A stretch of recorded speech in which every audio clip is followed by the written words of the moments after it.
Student, I am Sonam. Welcome back to my YouTube channel Apna Vidyalaya. आज के इस वीडियो में हम आप सभी को बताएंगे एक मोस्ट इम्पोर्टेंट टॉपिक। तो यहाँ पे इस वीडियो में हम आप सभी को बताएंगे इंग्लिश ग्रामर का एक मोस्ट इम्पॉर्टेंट टॉपिक जो आप सभी स्टूडेंट्स के लिए काफी मोस्ट इम्पॉर्टेंट है। वो है कि हिंदी टू इंग्लिश ट्रांसलेशन करने की बेस्ट ट्रिक। अगर आप सभी लोग हमारे इस ट्रिक को जान जाओगे तो आप सभी के एग्जाम में कितना भी बड़ा से बड़ा हिंदी टू इंग्लिश ट्रांसलेट आ जाएगा। अगर आप लोग हमारे इस ट्रिक को जान गए तो आप लोग मात्र चुटकियों में, ठीक है, सभी ट्रांसलेट को आप लोग हिंदी टू इंग्लिश कर दोगे। बहुत ही आसान तरीका और बहुत ही मजेदार तरीका इस वीडियो में हम आप सभी को बताने वाले हैं। और ये जो हिंदी टू इंग्लिश ट्रांसलेट करने के लिए आता है, ये आप सभी के क्लास 10th और क्लास 12th, ठीक है, इसके अलावा अदर सभी क्लास में ये जो हिंदी टू इंग्लिश ट्रांसलेट है ऑलवेज आता है। तो इसके अलावा ये जो हिंदी और इंग्लिश ट्रांसलेट है अदर स्टूडेंट्स को भी जानना और सीखना बहुत ही इम्पोर्टेंट होता है। इस वीडियो में हम आप सभी को हिंदी टू इंग्लिश ट्रांसलेट करने का बहुत ही इजी, बहुत ही सरल तरीका हम आप सभी को इस वीडियो में बताएंगे, जिससे आप सभी लोग किसी भी बड़े से बड़े, ठीक है, हिंदी वाक्य को, शब्दों को, हिंदी ट्रांसलेट को आप लोग उसको इंग्लिश में कन्वर्ट कर लोगे बहुत ही अच्छे तरीके से, बहुत ही सरल। और ये जो तरीका बहुत ही बेस्ट ट्रिक है, ठीक है। यहाँ पे हम आपको सभी रूल जो है वो बिल्कुल ट्रिक से बता देंगे आपको, ठीक है, झट से याद हो जाएगा।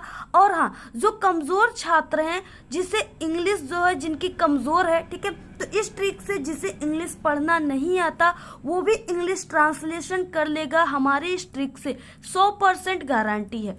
तो आप लोग इस वीडियो को बिना स्किप किए लास्ट तक देखिएगा। और सबसे पहले आप लोग वीडियो को लाइक कर दीजिए, चैनल पे नए तो चैनल को सब्सक्राइब जरूर कर दीजिए।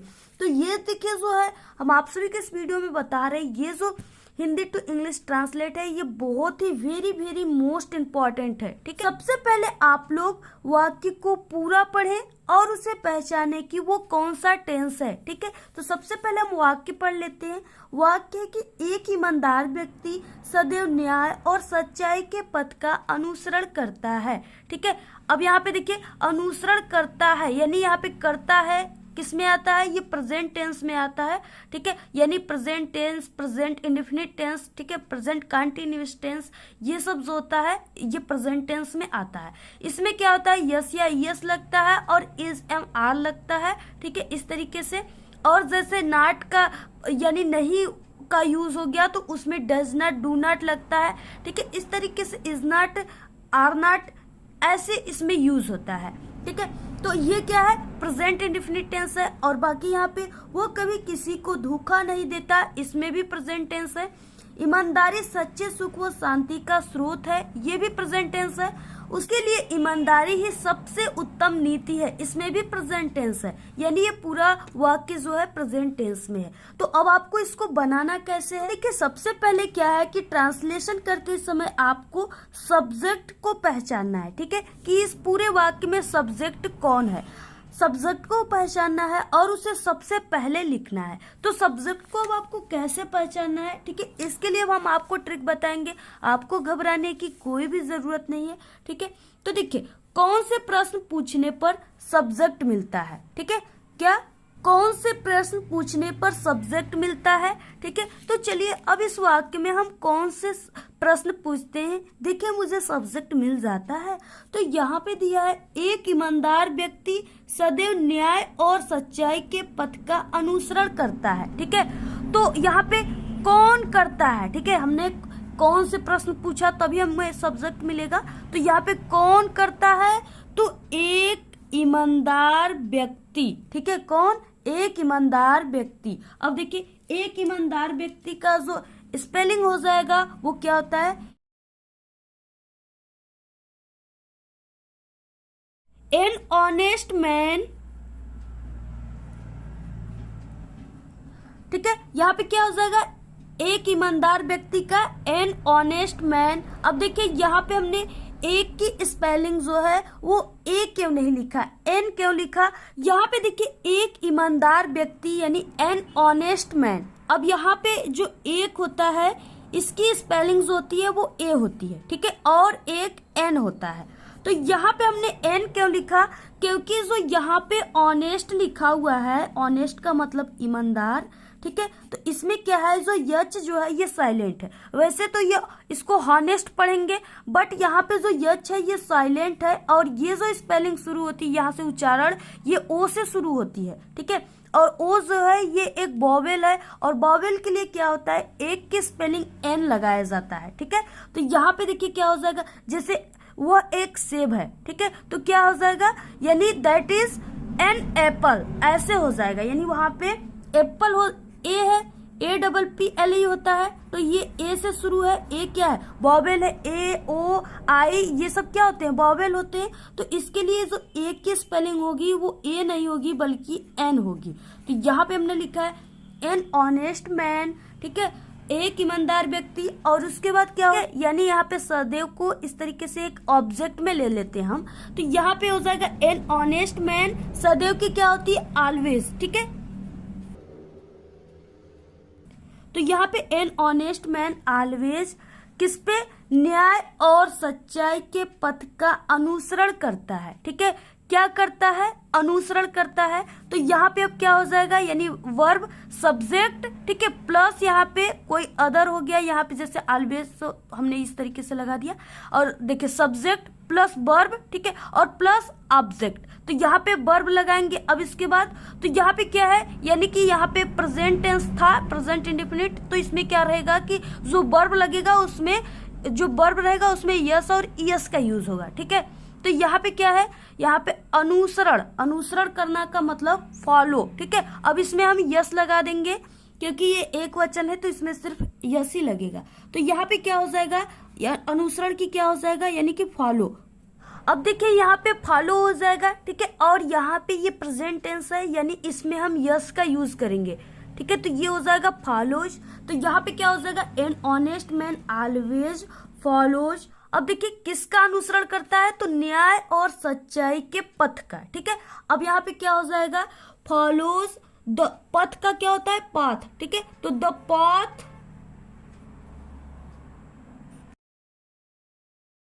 ठीक है, तो यहाँ पे द पाथ, यानी पाथ के लिए द का यूज होगा, तो द पाथ, और का क्या हो जाएगा, ऑफ, तो यहाँ पे द पाथ ऑफ, ठीक है। और अब किसका करता है, तो यहाँ पे न्याय और सच्चाई का, ठीक है, यानी जस्टिस एंड ट्रूथ, ठीक है, तो यहाँ पे हो जाएगा the path of justice, justice and truth. Truth का मतलब सच्चाई और जस्टिस का मतलब क्या हो जाएगा, यहाँ पे न्याय, ओके। तो यहाँ पे जस्टिस एंड ट्रूथ। अब इसके बाद यहाँ पे आपको फुल स्टॉप दे देना है क्योंकि यहाँ से ये वाक्य क्या हो गया, समाप्त हो गया।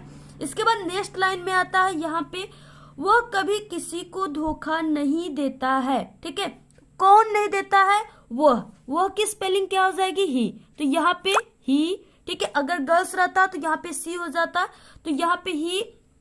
इसके बाद क्या है, नहीं देता है, यानी कि कभी नहीं, कभी नहीं का क्या होता है स्पेलिंग, नेवर, ठीक है, NEVER, तो ही नेवर।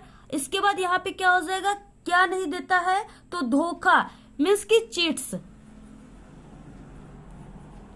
यहाँ पे चीट्स रहेगा, ठीक है, चीट्स ऑन यानी धोखा देना, ही नेवर चीट्स ऑन, और यहाँ पे कभी किसी को, यानी कि एनीवन, ठीक है, इस तरीके से ये पूरा वाक्य बन गया। आगे हम आपको ये भी बताएंगे कि अगर आपको किसी भी शब्द का इंग्लिश नहीं आता है तो आपको कैसे उसको बनाना है, ठीक है, कौन सा ट्रिक लगाना है जिससे टीचर आपको पूरे नंबर देंगे। ये चीजें भी हम आप सभी को, ये ट्रिक भी लास्ट में बताएंगे, आपको घबराने की कोई जरूरत नहीं, ठीक है। इसके बाद नेक्स्ट लाइन है कि ईमानदारी सच्चे सुख व शांति का स्रोत है। अब यहाँ पे कौन सच्चे सुख व शांति का स्रोत है, तो ईमानदारी, ईमानदारी का क्या हो जाएगा, ऑनेस्टी, तो यहाँ पे ऑनेस्टी, ठीक है, और यहाँ पे स्रोत है यानी इज, यहाँ पे प्रेजेंट कॉन्टिन्यूस आ गया, ऑनेस्टी इज, ठीक है, और यहाँ पे क्या है, स्रोत है, यानी कि the source of, the source of,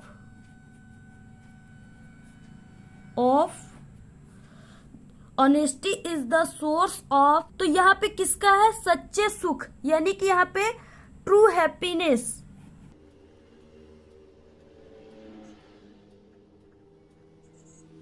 true happiness, इसके बाद वो शांति, यानी कि इसमें शांति भी दिया है, तो यहाँ पे एंड शांति का क्या होता है, पीस। ठीक है, पीस मीन शांति होता है, तो यहाँ पे हो जाएगा पीस, यहाँ पे हमने लिख दिया है पीस। ठीक है, और यहाँ पे आपको फुल स्टॉप देना है इस तरीके से। इसके बाद देखिए नेक्स्ट लाइन क्या है, उसके लिए ईमानदारी ही सबसे उत्तम नीति है।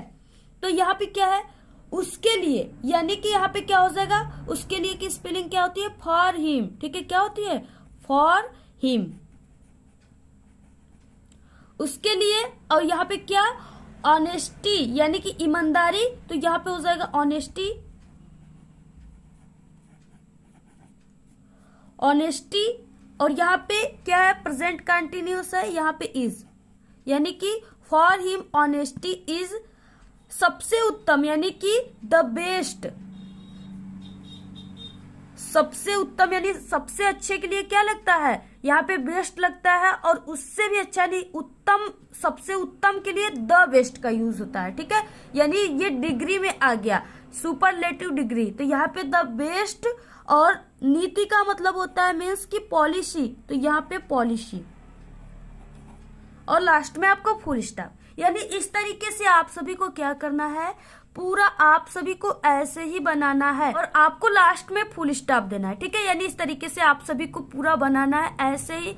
अगर आप लोग ये रूल और तरीका जान गए जो आपको इस वीडियो में हमने बताया, तो आप सभी लोग बड़े से बड़े ट्रांसलेट को भी चुटकियों में कर लोगे। ठीक है, और इसी तरीके से आपको करना है, बहुत ही अच्छा ट्रिक है ये। और हम आप सभी को लास्ट में एक ट्रिक बता दें, अगर आपको किसी भी शब्द का इंग्लिश नहीं आ रहा है तो उसके जगह पर आप लोग क्या लिखोगे। ठीक है, अब देखिए जैसे यहाँ पे क्या है, यहाँ पे शांति हो गया। अगर आपको शांति की स्पेलिंग नहीं याद है कि हाँ शांति की पीस होती है, तो आप लोग क्या कीजिए कि आप सभी लोग, ये नहीं कि आप लोग ट्रांसलेशन, पहले आप लोग हिंदी टू इंग्लिश ट्रांसलेशन ऐसे देखिए, हिंदी वाले वाक्य, और इसमें आपको लगा कि अरे बहुत कठिन कठिन हार्ड वर्ड दिए जिसकी स्पेलिंग मुझे आता ही नहीं है। ठीक है, तो आप लोग क्या करते, कुछ स्टूडेंट्स तो बिल्कुल इसको ट्राई नहीं करते, प्रयास ही नहीं करते बनाने का, और इसी जगह से वो सिर्फ देख कर ही क्या करते, घबरा जाते हैं और इसे छोड़ देते हैं, सोचते हैं हम नहीं करेंगे इसको।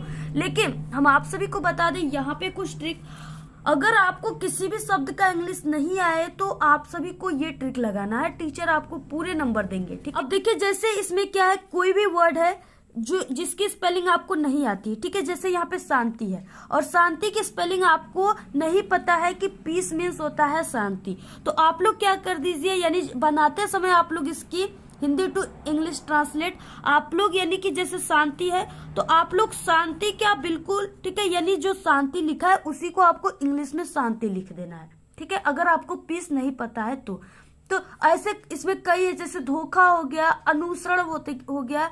ठीक है, ऐसे कई वर्ड है जो आपको इसमें से जिसकी स्पेलिंग नहीं याद है, तो आपको ठीक है हिंदी टू इंग्लिश ट्रांसलेट बनाते समय आपको क्या करना है, यानी उसी चीज का बिल्कुल इंग्लिश में आपको उसी जगह ऐसे लिख देना है। यहाँ पे वही ट्रिक है कि अगर आपको किसी भी वर्ड का, ठीक है, आपको स्पेलिंग नहीं याद है, इंग्लिश नहीं आती है, तो आप लोग उस वर्ड को क्या कीजिए, इंग्लिश में ही लिख दीजिए। जैसे हमने यहाँ पे शांति को शांति ही लिख दिया। ठीक है, तो ऐसे आपको लिख देना है। आपको जो एग्जामिनर रहेंगे, टीचर रहेंगे, वो आपको 100% गारंटी फुल मार्क्स देंगे। ठीक है, क्योंकि वो सिर्फ ग्रामर ही देखते हैं और ये सब बाकी चीजों को वो कभी भी नहीं मिलाते। ऐसे अगर आप लोग लिख देते हो तो 100% गारंटी है कि आप सभी को जो टीचर है, ठीक है, वो पूरे नंबर देंगे, आपका एक भी नंबर नहीं कटेगा। इस तरीके से ये बहुत ही इंपॉर्टेंट है। आप लोग ठीक है इसका स्क्रीनशॉट ले लीजिए, और आप लोग इन सभी जितने भी यहाँ पे हमने रूल तरीके से आपको इसको बताया है, सभी को आप सभी लोग नोट कर लीजिए, और ऐसे ही आप सभी को एग्जाम में करना है। 100% नंबर आपका इंग्लिश ग्रामर में आएगा। ठीक है, और ऐसे ही हमारे चैनल पे इंग्लिश की सभी टॉपिक में पास होने की ट्रिक है, बहुत ही अच्छी अच्छी ट्रिक हमने बताया हुआ है। ठीक है, पैसे सॉल्व करने की ट्रिक, इंग्लिश के पूरे पेपर में पास होने की ट्रिक, तो आप सभी को इसी वीडियो के लास्ट में प्लेलिस्ट हम लगा देंगे, वहां से क्लिक करके आप लोग सभी ट्रिक और टिप्स को देख लीजिएगा, और इस वीडियो को आप लोग अपने सभी दोस्तों में जरूर शेयर कीजिए। और ऐसे ही आप आपको किसी भी सब्जेक्ट का, ठीक है, किसी भी टॉपिक पे वीडियो चाहिए तो जरूर कमेंट करके बताइए। आप सभी लोग इंग्लिश ग्रामर की वीडियो चाहिए तो वो भी कमेंट करके बताइए, हम आपको तुरंत वीडियो प्रोवाइड करा देंगे। आज के इस वीडियो में सिर्फ इतना ही। आपको वीडियो कैसा लगा? अगर वीडियो पसंद आए तो एक बड़ा सा लाइक कर दे, चैनल पे नए तो सब्सक्राइब करके बेल आइकन को जरूर प्रेस कर दे। Thanks, all the very best, bye bye.